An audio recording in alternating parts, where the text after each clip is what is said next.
ফেরাউনের ঘরে সন্তান নাই, তার স্ত্রী পানির ঘাটে বাচ্চা চলে আসলো। বাচ্চা দেখে সে বলছে মাশাআল্লাহ, এত চমৎকার একটা সন্তান, ফুটফুটে বাচ্চা।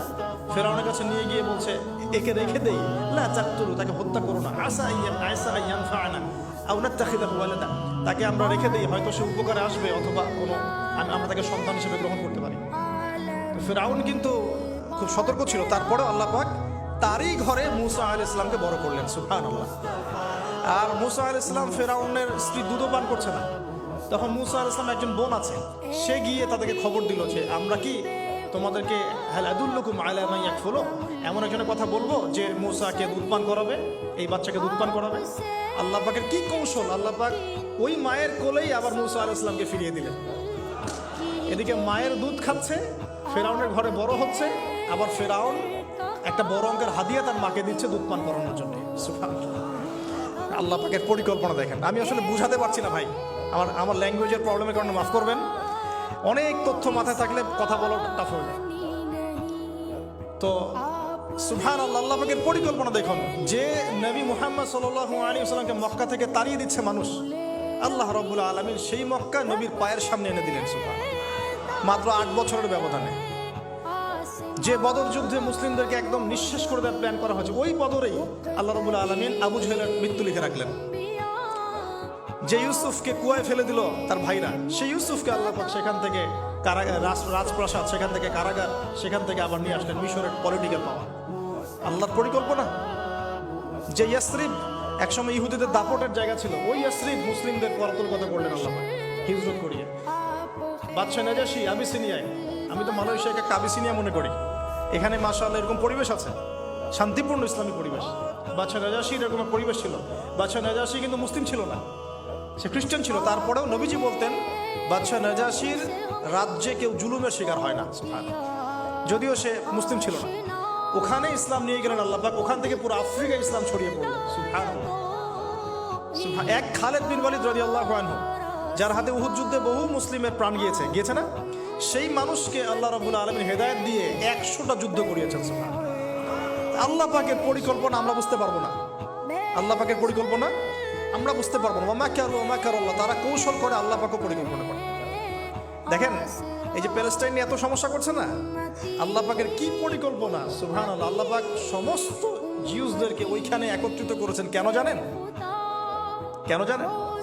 আল্লাহ পাক এই যে 1914 থেকে নিয়ে 2023 এই যে সালগুলো চলছে, 100 বছর, লাস্ট 100 বছরে সারা ওয়ার্ল্ডের জিউসদেরকে ওখানে একত্রিত কেন করেছেন জানেন? যেইভাবে আল্লাহ পাক ফেরাউনের দলবলকে লোহিত সাগরে ডুবিয়ে দিয়েছেন, ওইভাবে আল্লাহ পাক প্যালেস্টাইনিদের সবাইকে ডুবাবে ইনশাআল্লাহ। এটাও আল্লাহ পাকের একটা বড় পরিকল্পনা। এটা ওরা বুঝতে পারছে না, কিন্তু সময় সাক্ষী দেবে ইনশাআল্লাহ। দেখে নিন, আমরা 100% হলফ করে বলতে পারি এটা হবেই ইনশাআল্লাহ। এই কারণেই লাস্ট এই যে অটোম্যানদের ডিফিটের পর থেকে নিয়ে 1970 থেকে নিয়ে যে first world war, second world war করতে করতে সব জায়গা থেকে জিউসরাকে একত্রিত করেছে, বিকজ অফ লাস্ট একটা সর্বশেষ একটা ম্যাসাকার আল্লাহ পাক করবেন ইনশাআল্লাহ। তার হাতে, ঈসা আলাইহিস সালামের হাতে। আমাদের উম্মতের মধ্যে কে নেতৃত্ব দিবেন? ইমামুল মাহদি, যার নাম হবেন মুহাম্মদ। তার নাম কি? মুহাম্মদ। তার বাবার নাম আব্দুল্লাহ, তার মায়ের নাম হবে আমিনা। এটাও ক্লোজিং টাইম। এখন আসুন আল্লাহ পাকের কি পরিকল্পনা।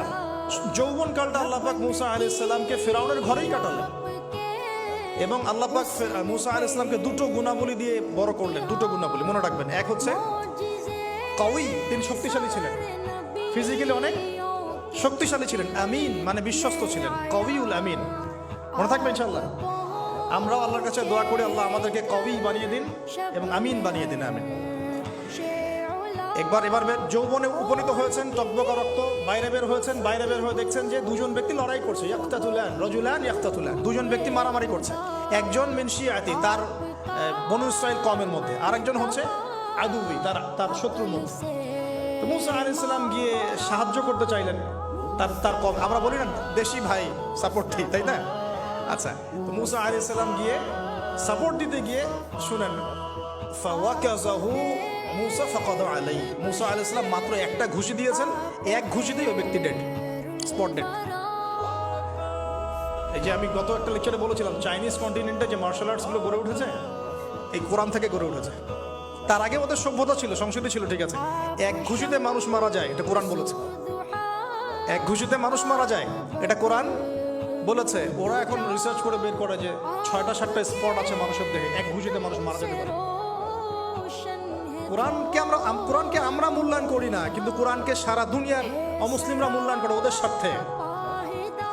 স্বার্থে তারা আমাদের কোরআনকে মূল্যায়ন করে, আমাদের হাদিসকে মূল্যায়ন করে। আমরা করতে চাই না, আল্লাহ মাফ করুক আমাদেরকে। আমরা কোরআন পড়তে চাই না, গবেষণা করতে চাই না, অর্থ বুঝতে চাই না, একটু আরবি ভাষা শিখতে চাই না, কোরআনের বালাগাত ডেইলি একটু তেলাওয়াত করবো এক পারা, সেটা করতে চাই না। আল্লাহ পাক আমাদেরকে মাফ করুক এবং কোরআনওয়ালা বানিয়ে দিন। আমি কথাগুলো বলার উদ্দেশ্য আপনাদেরকে আঘাত করা নয়, আমি জাস্ট আপনাদের কলবে একটু ধাক্কা দেওয়ার চেষ্টা করছি, যাতে করে আপনারা সবাই কোরআন তেলাওয়াত করেন ডেইলি এক পারা করে। আল্লাহ কবুল করুন। এবার আসুন, দেখুন এবার কি হলো।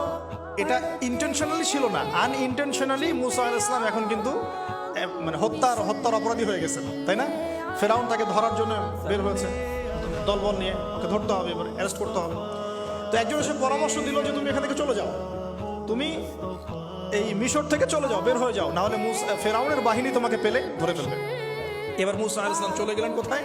মাদিয়ান। কোথায় বলেন? অনেক দূরে মাদিয়ান। মাদিয়ানে গিয়ে তার না আছে কোনো শেল্টার, না গার্ডিয়ান, না কোনো খাবার, না পানি, কিছুই না। ঠিক নবী সাল্লাল্লাহু আলাইহি ওয়াসাল্লামের সাহাবীরা হিজরত করেছেন আবিসিনিয়ায়, নবীজি হিজরত করেছেন একবার তায়েফে, ওখানে মার খেয়ে চলে আসতে হয়েছে না, মনে আছে? তায়েফের 3টা গোত্র ছিল, আব্দে ইয়ালাইল, আব্দে মাসউদ, হাবিব বিন আমর, এই 3 গোত্রের নেতা ছিল। এরা নবী সাল্লাল্লাহু আলাইহি ওয়াসাল্লামকে ছোট ছোট বাচ্চাদেরকে দিয়ে পিটিয়েছিল, নাউযুবিল্লাহ। তারপরে নবীজি বদদোয়া করেন নাই, ওখান থেকে চলে আসছেন মক্কায়। আমি গুছিয়ে বলছি শর্ট করে। তো এভাবে মুসা আলাইহিস সালাম কেউ হিজরত করতে হয়েছে। দেখেন, আবার নবীজিকে হিজরত করতে হচ্ছে মদিনায়। তার মানে হিজরা বিষয়টা ইসলামের সাথে সম্পৃক্ত। পরিবেশ পরিস্থিতি অনুকূলে না থাকলে, যেখানে ভালো পরিবেশ সেখানে গিয়ে মানুষ থাকতে হবে। আলহামদুলিল্লাহ, এখানে ভালো পরিবেশ আছে, আপনারা ভালো পরিবেশ পেয়েছেন। কিন্তু যারা চ্যালেঞ্জ গ্রহণ করে সমাজের জাহেলিয়াতগুলোকে সরানোর চেষ্টা করবে, সংস্কারের চেষ্টা করবে, তারা আল্লাহর কাছে অনেক বেশি পছন্দের। তার মানে প্রথম ফাইট আমাদেরকে করতে হবে। করতে করতে গিয়ে এক পর্যায়ে যদি দেখি যে না পারছি না, তখন কি? হিজরা। এটা মাথায় রাখতে হয়। এখন নবী সাল্লাল্লাহু আলাইহি ওয়াসাল্লামকেও করতে হচ্ছে। মুসা আলাইহিস সালাম চলে গেলেন মিশর থেকে কোথায়? মাদিয়ানে। তখন আরেকজন নবী ছিলেন, তার নাম কি? শুআয়ব। এটা মাশাআল্লাহ, শুআয়ব আলাইহিস সালাম। শুআয়ব আলাইহিস সালাম সম্পর্কে আল্লাহ পাক বলেছেন তিনি অত্যন্ত চমৎকার বাগ্মী ছিলেন। মানে তিনি নবীদের মধ্যে অনেক সুন্দর করে কথা বলতে পারতেন। সুবহানাল্লাহ, সুবহানাল্লাহ। তো শুআয়ব আলাইহিস সালামের কওমের নাম কওমে মাদিয়ান। বলে রাখি, এই কওমে মাদিয়ানকে আল্লাহ রাব্বুল আলামিন ধ্বংস করেছেন সর্বপ্রথম ভূমিকম্প দিয়ে। কি দিয়ে?